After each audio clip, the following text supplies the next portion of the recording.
Isang mapagpalang araw po sa ating lahat. Ako po si Charles at welcome po sa aking daily devotion. Sa araw nito ating tatalakayin kung naghihimala pa ba ang Diyos ngayon, sa panahon ngayon. So, cessationism.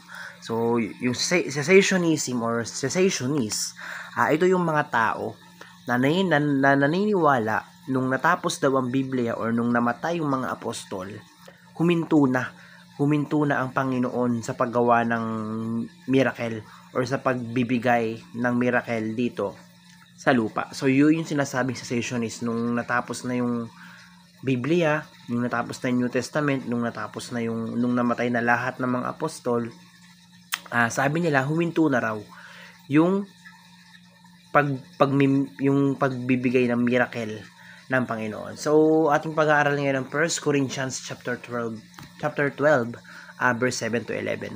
Sabi rito sa Tagalog, subalit sa bawat isa ay ibinigay ang paghahayag ng Espiritu upang pakinabangan na lahat. Sa isa ay ibinigay sa pamamagitan ng Espiritu ang salita ng karunungan at sa iba ang salita ng kaalaman. Ayon gayon ding Espiritu, sa iba'y pananampalataya sa pamamagitan ng gayon ding Espiritu, at sa iba'y ang mga kaloob ng pagpapagaling sa pamamagitan ng isang Espiritu. Sa iba ay paggawa ng mga himala, sa iba ay propesiya, sa iba ay pagkilala sa mga Espiritu, sa iba ay ang iba't ibang wika.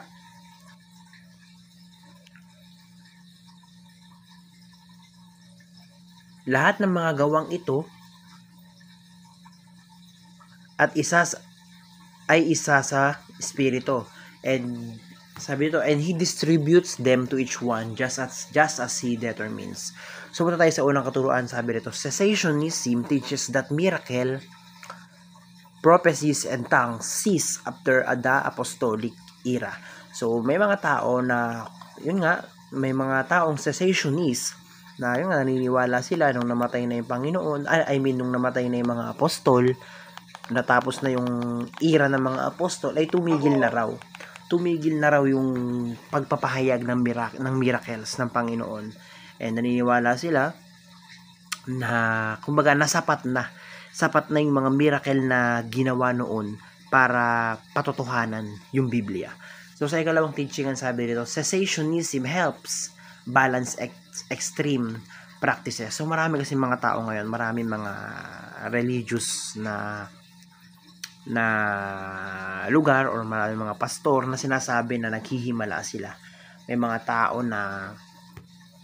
pastor na sabi nila isang pitik lang yung may marami tayong nakikita na pumitik lang yung pastor, meron ng kumbaga nangingisay na yung tao.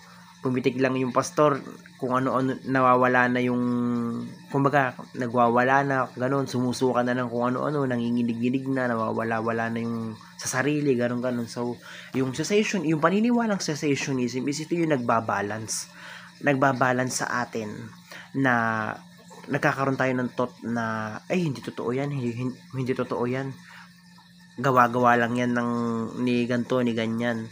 So kumbaga nag-e-exist yung cessationism para mabalance, para ma-distinguish natin kung yung sinasabing himala na ito, sinasabing miracle daw kuno, ay gawa lang at or hindi totoo.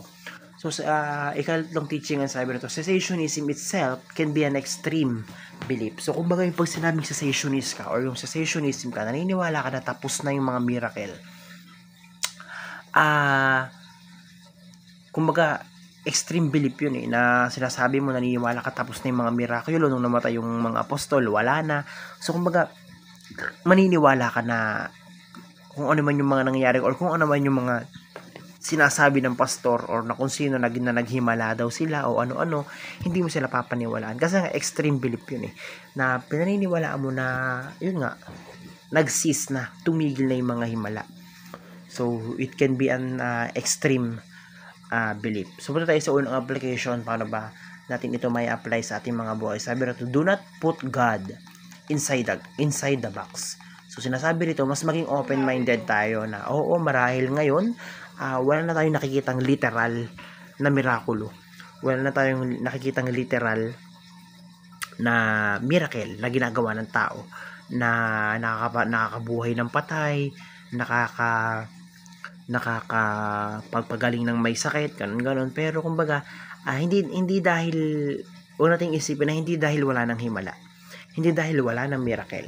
At sinasabi lang dito na maaaring magkaroon ng miracle pero in terms of sa gamot, in terms of mga doktor. Kasi sinasabi dito na kung may sakit ka, gumaling ka dahil sa pamamagitan ng doktor na iyon. Gumaling ka sa pamamagitan ng gamot na iyon. So, kumbaga, pwede na natin tawagin miracle yun eh.